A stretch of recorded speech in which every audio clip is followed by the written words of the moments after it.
ಈಗ 2 ದಿನಕ್ಕೆ ತ್ರಿಶೂಲ್ ಹುಟ್ಟದಬ್ಬ ಅಲ್ಲ, ತ್ರಿಶೂಲ್ ಶಿವಾನಿ ಜಾತಕ ನೋಡಿ ಅಂತ ಕರೆದಿದ್ದೆ. ಶಿವಾನಿ, ನಿಂದು ತ್ರಿಶೂಲ್ದು ಜಾತಕ ತಗೊಂಬ.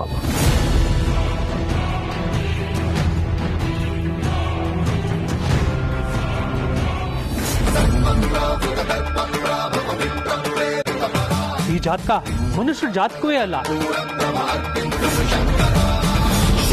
ಹಾಗೊಂದು ವೇಳೆ ಸಿಕ್ಕಿದ್ರೆ ಮನುಷ್ಯರೇ ಅಲ್ಲ.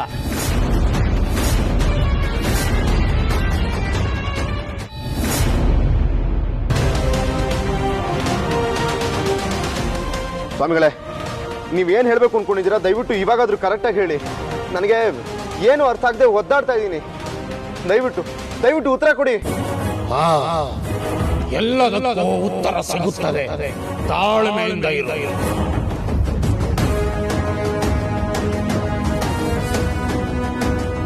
ಯಾಕೆ ಹೀಗಾಗ್ತಿದೆ? ಮೈಯೆಲ್ಲ ಉರಿ ಬೆಂಕಿ ಆಗ್ತಿದೆಯಲ್ಲ, ಏನಾಗ್ತಿದೆ?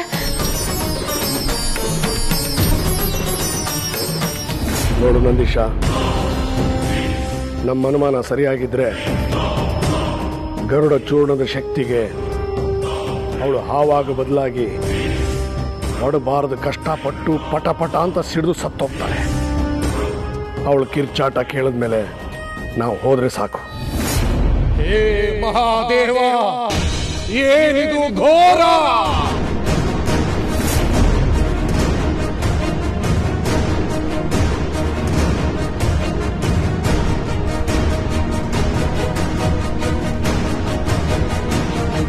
ಓಂ ಹ್ರೀಂ ಶ್ರೀ ಕಾಶ್ಯಪ ಗರುಡೇ ನಮಃ.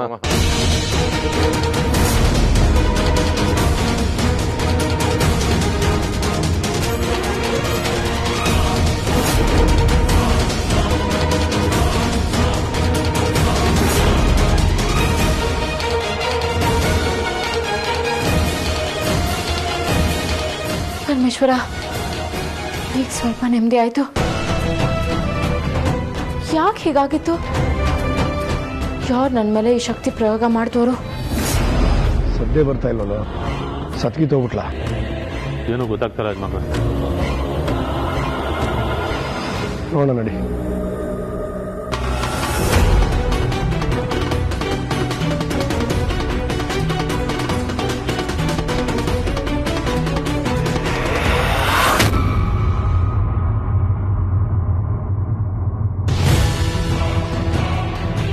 ನಂದೀಶ, ಏನು ಬದಲಾಗ್ಲೇ ಇಲ್ವಲ್ಲ? ನಾನು ಚೂರ್ಣನ ಸರಿಯಾಗಿ ಹಾಕಿದ್ನೋ ಇಲ್ವೋ? ಯಜಮಾನ್ರೆ, ನೀವು ಚೂರ್ಣನ ಸರಿಯಾಗಿ ಹಾಕಿದ್ದೀರಾ. ನಾನೇ ಕಣ್ಣಾರ ನೋಡಿದ್ದೀನಿ. ಏನೂ ಬದಲಾಗಲಿಲ್ಲ ಅಂದರೆ ನಿಮ್ಮ ಅನುಮಾನ ಸುಳ್ಳಾಯಿತು.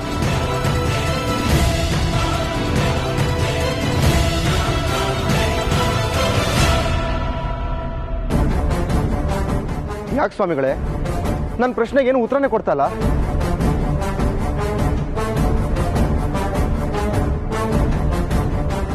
ಆ ಮಂಜುನಾಥೇಶ್ವರನೇ, ನಿನ್ನ ಕಷ್ಟಗಳೆಲ್ಲ ಮಂಜಿನ ಹಾಗೆ ಕರಗಿ ಹೋಗುವಂತೆ ಆಶೀರ್ವಾದ ಮಾಡಿರುವಾಗ ಮಧ್ಯೆ ಮಾತನಾಡಲು ನಾನು ಯಾರು? ನಾಳೆ ಸೂರ್ಯಗ್ರಹಣದ ಹೊತ್ತು ನಿನಗೆ ವಕ್ಕರಿಸಿರುವ ಗ್ರಹಣವೂ ಕಳೆಯುತ್ತದೆ. ನಾಳೆ ಸೂರ್ಯಗ್ರಹಣ ಶುರುವಾಗಿ ಕೊನೆಯಾಗುವುದರೊಳಗೆ ನಿನ್ನ ಗಡುವಿದೆ. ಅಲ್ಲ ಸ್ವಾಮಿಗಳೇ, ನೀವು ಹೇಳ್ತಾರ ನಂಗೆ ಅರ್ಥ ಆಗ್ತಲ್ಲ. ನಾಳೆ ಏನಾಗತ್ತೆ? ನಿನಗೆ ಅರ್ಥವಾಗುತ್ತದೆ. ನಿನಗೆ ನೀನು ಯಾರು ಎಂದು ತಿಳಿಯುತ್ತದೆ. ಸಕಲ ಸಮಸ್ಯೆಗೂ ಪರಿಹಾರ ಸಿಗುತ್ತದೆ. ಜೈ ಭೋಲೆನಾಥ್. ಸ್ವಾಮಿಗಳೇ,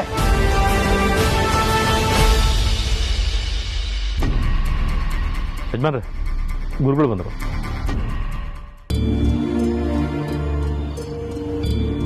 ನಮಸ್ಕಾರ ಗುರುಗಳೇ. ನಮಸ್ಕಾರ. ಬನ್ನಿ ಬನ್ನಿ.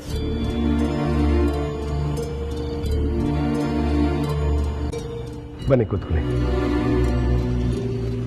ಸ್ವಲ್ಪ ಹಣ್ಣೇನಾದ್ರು ನಂದೀಶ? ಆಯ್ತು ಯಜಮಾನ್ರೆ. ಏನು ಬೇಡ ದಿಗ್ವಿಜಯ್ ಅವರೇ, ಬಂದು ಕಾರ್ಯ ಆಗಲಿ ಮೊದಲು. ಏನ್ರಿ, ಗುರುಗಳು ಮನೆಗೆ ಬಂದಿದ್ದಾರೆ? ಇವರಂತಿಂತ ಗುರುಗಳಲ್ಲ ದಮಯಂತಿ. ಜಾತಕ ನೋಡಿ ಭವಿಷ್ಯ ಹೇಳೋದ್ರಲ್ಲಿ ಮಹಾಜ್ಞಾನಿಗಳು.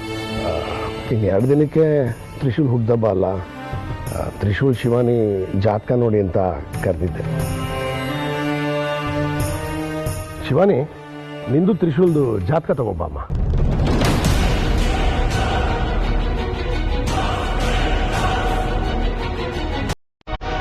ಜಾತಕ ನನಗೆ ಮನಸ್ಸಿಗೆ ಬಂದಿರೋ ಅನುಮಾನ ಎಲ್ಲ ಇವತ್ತಿಗೆ ಇತ್ಯರ್ಥ ಆಗುತ್ತೆ. ತ್ರಿಶೂಲ್ ಜಾತಕ ಏನೋ ಸಿಕ್ತು, ಆದರೆ ನನ್ನ ಜಾತಕ,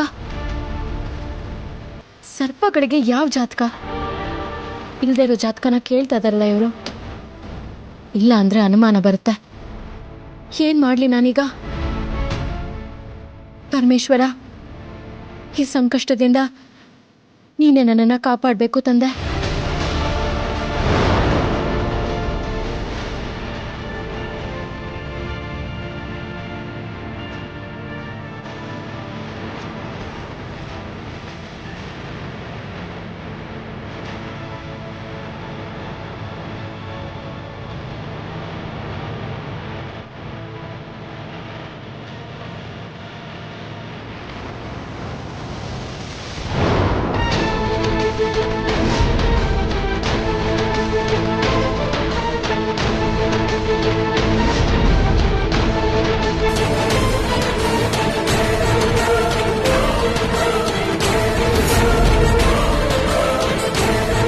ದಿಗ್ವಿಜಯ, ಇದು ನನ್ನ ಸೊಸೆ ಜಾತಕ ಗುರುಗಳೇ.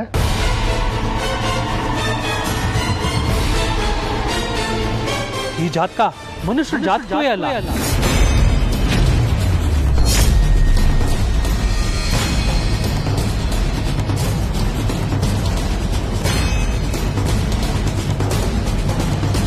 ಹಾಗೊಂದು ವೇಳೆ ಸಿಕ್ಕಿದ್ರೆ ಮನುಷ್ಯರೇ ಅಲ್ಲ.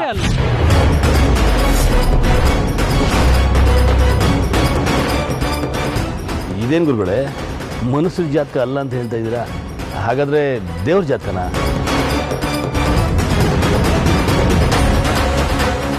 ಅಲ್ಲ, ಇದ್ರ ಬಗ್ಗೆ ಏನು ಹೇಳೋದು, ಹೇಗೆ ಹೇಳೋದು ನನಗೊಂದು ಗೊತ್ತಾಗ್ತಾ ಇಲ್ಲ.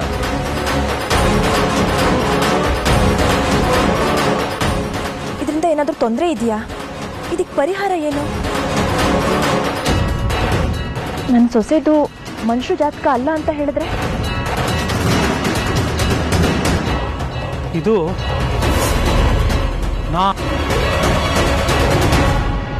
4 ಲೋಕಗಳಲ್ಲೂ ಸಿಗದೇ ಇರುವಂತ ಜಾತಕ ಇದು.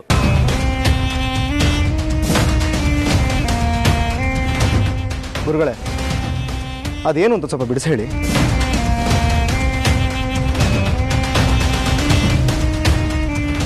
ಅಂದ್ರೆ ಯಜಮಾನ್ರ ಅನುಮಾನ ನಿಜ.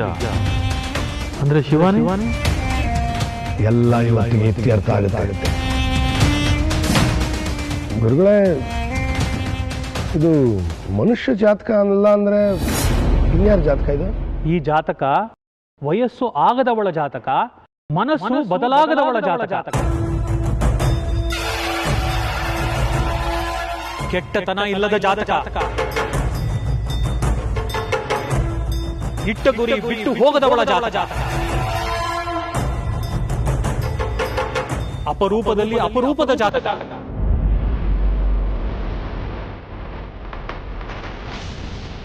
ನಾನು ನನ್ನ ಜೀವಮಾನದಲ್ಲಿ ಇಂಥ ಜಾತಕವನ್ನೇ ನೋಡಿಲ್ಲ.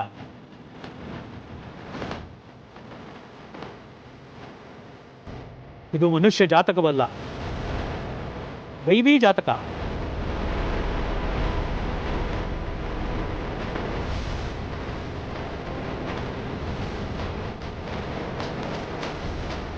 ಈ ಜಾತಕದ ವಿಶೇಷ ಏನು ಅಂದ್ರೆ, ಇವರದು ದೇವಗಣ. ಇವರದು ಚಿರ ಯೌವನ, ಯಾವತ್ತೂ ವಯಸ್ಸಾಗಲ್ಲ. ಇವರು ಇವತ್ತಿದ್ದ ಹಾಗೆ ನಾಳೆನೂ ಇರ್ತಾರೆ, ಯಾವಾಗಲೂ ಇರ್ತಾರೆ. ಸಾಕ್ಷಾತ್ ಆದಿಶಕ್ತಿ ಪಾರ್ವತಿ ಜಾತಕ ಇವ್ರದು.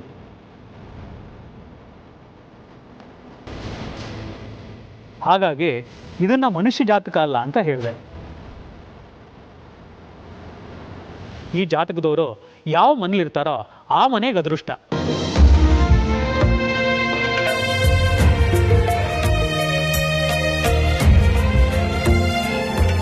ಮೂವತ್ತಾರು ಗಣದಲ್ಲಿ 18 ಗಣ ಹೊಂದಾಣಿಕೆ ಆದರೆ ಮದುವೆ ಆಗುತ್ತೆ. ಆದರೆ ಇದರಲ್ಲಿ 36ಕ್ಕೆ 36 ಗಣಗಳು ಹೊಂದುತ್ತಾ ಇದೆ.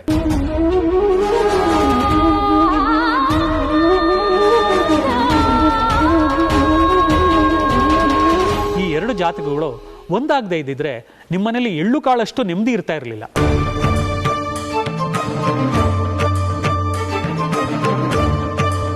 ಶಾಂತಿ ಇರ್ತಾ ಇರಲಿಲ್ಲ, ಸಂತೋಷ ಇರ್ತಾ ಇರಲಿಲ್ಲ. ಎಲ್ಲದಕ್ಕೂ ಕಾರಣ ಈ 2 ಜಾತಕಗಳು ಒಂದಾಗಿರೋದು. ಈ ಹುಡುಗಿ ನಿಮ್ಮನೆ ಸೊಸೆಯಾಗಿ ಬರದೇ ಇದ್ದಿದ್ರೆ ನಿಮ್ಮನೆ ಪ್ರಳಯನೇ ಆಗಿರೋದು. ಈ ಹುಡುಗಿ ನಿಮ್ಮ ಮನೆಯಲ್ಲಿ ಇರೋವರೆಗೂ ಈ ಮನೆಗೂ ಮನೆಯವರೆಗೂ ಯಾವ ತೊಂದರೆನೂ ಇಲ್ಲ.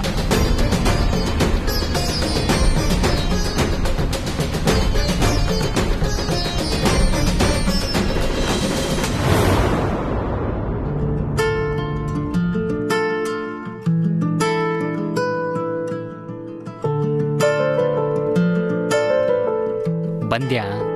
ಬರಲ್ಲ ಅನ್ಕೊಂಡಿದ್ರಾ? ಹಾ. ಯಾಕೆ?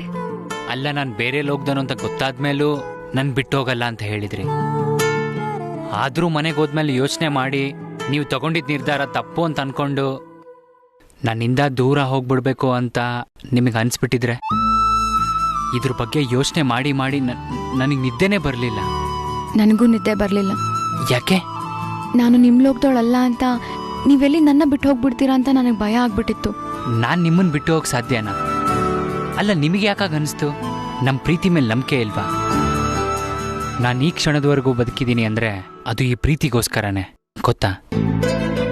ನಿಮಗನ್ಸುತ್ತೆ, ನನಗನ್ಸ್ಬಾರ್ದ? ಅದು ಹೇಗೆ ಅನ್ಕೊಂಡ್ರಿ ನೀವು ನಾನು ನಿಮ್ಮನ್ನ ಬಿಟ್ಟು ಹೋಗ್ಬಿಡ್ತೀನಿ ಅಂತ? ನನಗೆ ಈ ಅಜಿತ್ ಇಷ್ಟ, ಇವನ್ ಗುಣ ಇಷ್ಟ. ಇನ್ನೊಂದ್ಸಲ ಈ ಥರ ಎಲ್ಲ ಯೋಚನೆ ಮಾಡಿದ್ರೆ ನಿಜವಾಗ್ಲೂ ಬಿಟ್ಟು ಹೋಗ್ಬಿಡ್ತೀನಿ ನೋಡಿ. ಎಲ್ಲಿ ಹೋಗು, ಹೋಗಿ ನೋಡೋಣ. ಹೀಗೆ ಪ್ರೀತಿಲಿ ಹಗ್ಗ ಇಲ್ದೆ ಕಟ್ಟಾಕಿದ್ರೆ ಹೇಗೆ ತಾನೇ ಬಿಟ್ಟೋಗ್ಲಿ? ಬಿಟ್ರೆ ಹೋಗ್ಬಿಡ್ತೀಯಾ? ಆದ್ರೆ ಜೊತೆಗೆ ನಿನ್ನನ್ನು ಕರ್ಕೊಂಡು ಹೋಗ್ತೀನಿ.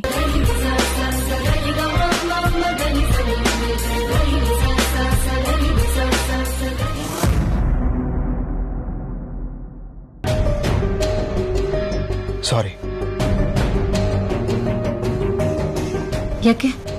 ಏನಾಯ್ತು? ನಾನು ತಪ್ಪು ಮಾಡಿಬಿಟ್ಟೆ. ಹೌದು ಶಿವಾನಿ, ಇವತ್ತು ನಿನಗೆ ಹೇಳಿದೆ ನಾನು ತಪ್ಪು ಮಾಡಿದ್ದೀನಿ. ಯಾಕೆ ತ್ರಿಶೂಲ್ ಏನೇನೋ ಮಾತಾಡ್ತಿದ್ಯಾ? ಏನ್ ತಪ್ಪು ಮಾಡಿದ್ಯಾ? ನಾನಿವತ್ತು ನಾಗ್ಬನಕ್ಕೆ ಹೋಗಿದ್ದೆ. ಹೋಗ್ಬೇಡ ಅಂತ ಹೇಳಿರ್ಲಿಲ್ವಾ ತ್ರಿಶೂಲ್? ಹೇಳಿದ ಅರ್ಥ ಆಗಲ್ವಾ ನಿನ್ಗೆ? ಏನಾದ್ರೂ ಹೆಚ್ಚು ಕಮ್ಮಿ ಆಗಿದ್ದಿದ್ರೆ? ಅಲ್ಲ ಶಿವಾನಿ, ನನ್ನ ಗೊಂದಲಗಳಿಗೆ ಉತ್ತರ ಸಿಗದೇ ಇದ್ದಾಗ ಉತ್ತರ ಸಿಗತ್ತೆ ಅಂತ ಅಲ್ಲಿಗೆ ಹೋಗ್ಬಿಟ್ಟೆ ಶಿವಾನಿ. ಒಂದು ಪವಾಡ ಆಯಿತು ಶಿವಾನಿ. ಇಲ್ಲಿ ನಮ್ಮನೇಲಿದ್ದ ಈ ಪೇಂಟಿಂಗು ನನಗೆ ನಾಗ್ಬಂದಲ್ಲಿ ಸಿಕ್ತು.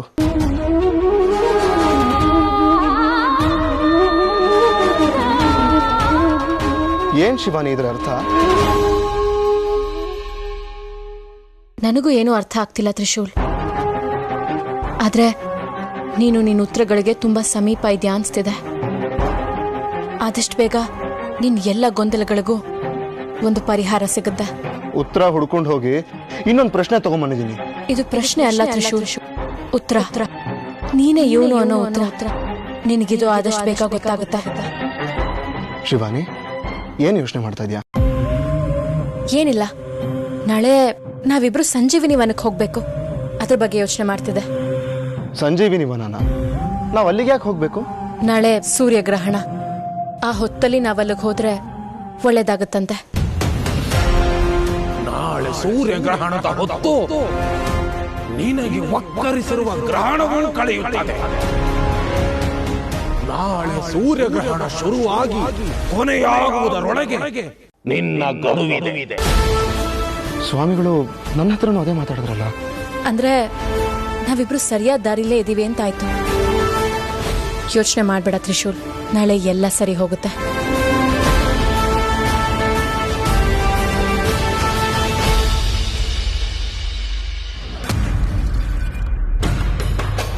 ಪದೇ ಪದೇ ಇದೇ ಆಗ್ತಾ ಇದೆಯಲ್ಲ ನಂದೀಶ. ನನ್ನ ಸೊಸೆ ಬಗ್ಗೆ ನಾನು ತಪ್ಪು ತಿಳ್ಕೊಂಡು ಏನೇ ಮಾಡಕ್ಕೆ ಹೋದ್ರು ಅವಳು ಸರಿ ನಾನು ತಪ್ಪು ಅಂತ ಆಗ್ತಾ ಇದೆಯಲ್ಲ. ಗುರುಗಳು ಜಾತಕದ ಬಗ್ಗೆ ಹೇಳಿದಾಗ ಅದು ತುಂಬ ವಿಶೇಷವಾದ ಜಾತಕ, ಅವಳಿಂದನೇ ನಮ್ಮ ಮನೆಗೆ ಒಳ್ಳೇದಾಗ್ತಾ ಇರೋದು ಅಂತ ಅಂದಮೇಲೆ ಯಾಕೋ ಗೊಂದಲ ಕಣ. ಅವ್ರು ಹೇಳಿದ್ದನ್ನ ಬಿಡಕ್ಕೂ ಆಗ್ತಾ ಇಲ್ಲ, ಹಾಗೆ ಮನಸ್ಸಲ್ಲಿರೋ ಅನುಮಾನನ ತೆಗೆದಾಕಕ್ಕೂ ಆಗ್ತಾ ಇಲ್ಲ. ಒಟ್ಟಿನಲ್ಲಿ ಒಂದ್ಸಲ ಅನುಮಾನ ಅನ್ನೋದು ಮನಸ್ಸಲ್ಲಿ ಹೊಕ್ಕಿಬಿಟ್ರೆ ನಮ್ಮೂರು ತಮ್ಮೂರು ಒಂದೇ ಎಲ್ಲರ ಮೇಲೂ ಸಂಶಯ ಪಡೋಗಾಗುತ್ತೆ ಅಲ್ವಾ?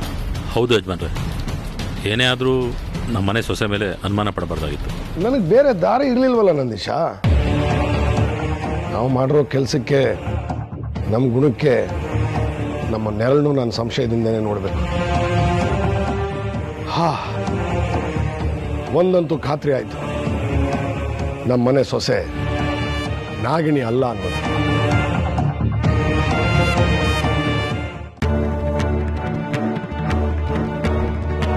ಶಿವಾನಿ, ಇದೇನಿದು? ಎಲ್ಲಿ ಕರ್ಕೊಂಡು ಹೋಗ್ತಾ ಇದ್ದೀರ ನನ್ನ? ನಿನ್ನೆ ರಾತ್ರಿನೇ ಹೇಳಿಲ್ವ ತ್ರಿಶೂಲ್, ನಾವಿಬ್ರು ಇವತ್ತು ಸಂಜೀವಿನಿ ವನಕ್ಕೆ ಹೋಗ್ಬೇಕು ಅಂತ? ಅದೇ ಸಂಜೀವಿನಿ ವನ ಇದು. ಓ, ಇದೇನಾ ಸಂಜೀವಿನಿ ವನ? ಇಲ್ಲಿನ ಹೂವು, ನೀರು, ಬೇರು ಎಲ್ಲದಕ್ಕೂ ಒಂದು ವಿಶೇಷವಾದ ಶಕ್ತಿ ಇರುತ್ತಂತೆ ತ್ರಿಶೂಲ್.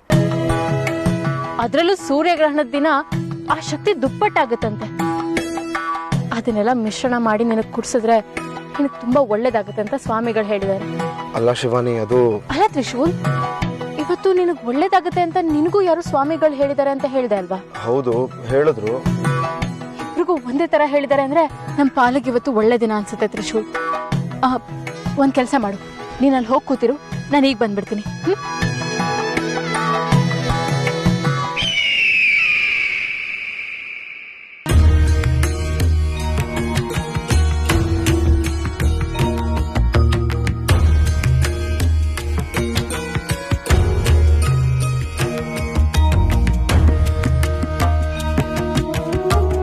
ನಾಗ ಕಣಿಗಲೆ ಹೂವು, ನಾಗ ಸಂಪಿಗೆಯ ಬೇರು, ಜಲಪಾತದ ನೀರು, ಒಂದು ಜೋರು, ಈ ಮೂರನ್ನು ಒಂದು ಮಾಡಿ ನಿನ್ನ ಗಂಡನಿಗೆ ಕುಡಿಸಬೇಕು.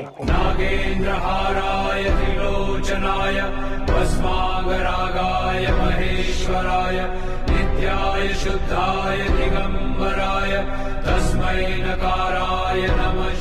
ಇವತ್ತು ಸೂರ್ಯಗ್ರಹಣ, ನನ್ನ ಜೀವನಕ್ಕೆ ಹಿಡಿದಿರೋ ಗ್ರಹಣ ಕೂಡ ಇವತ್ತು ಕಳೆದು ಹೋಗುತ್ತೆ. ಆದಿಶೇಷನ್ಗೆ ಆದಷ್ಟು ಬೇಗ ಕಳೆದ ಜನ್ಮದ ನನ್ನ ಕಳೆದ ಬಂದ್ಬಿಡ್ಬೇಕು. ಎಲ್ಲ ಸಿಕ್ಕಾಯ್ತು, ಇನ್ನು ನಾಗ ಕಣಗಿಲೆ ಹೂವನ್ ಸಿಕ್ಕಿದ್ರೆ ಸಾಕು.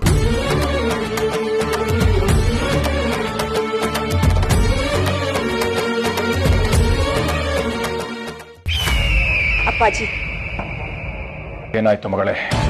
ಆ ಆದಿಶೇಷ ಶಿವಾನಿ ಕಾಡಲ್ಲಿದ್ದಾರೆ. ಅವರ ಚಟುವಟಿಕೆಗಳನ್ನು ಗಮನಿಸುತ್ತಿದ್ದರೆ ಅವರು ಯಾವುದೋ ಮಹತ್ತರವಾದ ಕಾರ್ಯ ಮಾಡುತ್ತಿರುವಂತೆ ಕಾಣ್ತಿದೆ ಅಪ್ಪಾಜಿ. ತ್ರಿಶೂಲ್ನ ಒಂದ್ ಕಡೆ ಇರಿಸಿ ಕಾಡಿನಲ್ಲಿ ಎಲ್ಲ ಕಡೆ ಸುತ್ತಾಡ್ತಾ ಇದ್ಲು. ಯಾವುದೋ ಗಿಡಮೂಲಿಕೆಗಳನ್ನ ಸಂಗ್ರಹಿಸ್ತಾ ಇದ್ಲು. ಗಿಡಮೂಲಿಕೆಗಳನ್ನ ಏನ್ ಮಾಡ್ತಿರ್ಬೋದು ಅವಳು? ನನಗೆ ಯಾಕೋ ಯಾವುದೋ ಕಾಯಿಲೆಗೆ ಮದ್ದನ್ನು ಸಂಗ್ರಹ ಮಾಡ್ತಿದ್ಲು ಅನ್ಸುತ್ತೆ. ಕಾಯಿಲೆಗೆ ಮದ್ದು ಸಾಧ್ಯ ಇಲ್ಲ. ದೇಹಕ್ಕೆ ಸಂಬಂಧಪಟ್ಟಂತ ಯಾವ ಕಾಯಿಲೆಗಳು ಅವರಿಗೆ ಬರೋದಿಲ್ಲ.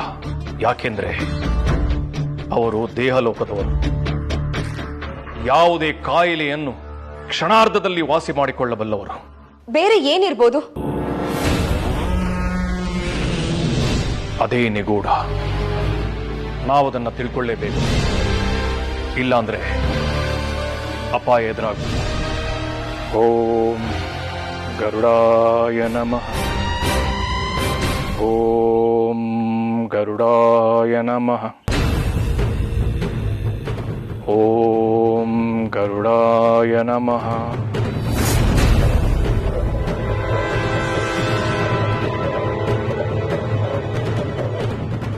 ಹೇ ಕಾಲಚಕ್ರ, ಆದಿಶೇಷ ಮತ್ತು ಶಿವಾನಿ ಕಾಡಿಗೋಗಿರುವ ಉದ್ದೇಶಗಳನ್ನು ತಿಳಿಸು.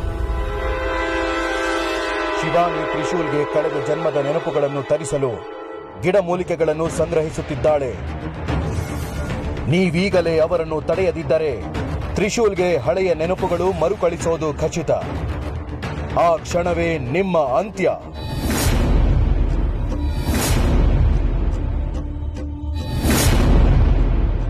ಅಪ್ಪಾಜಿ, ಏನಿದು?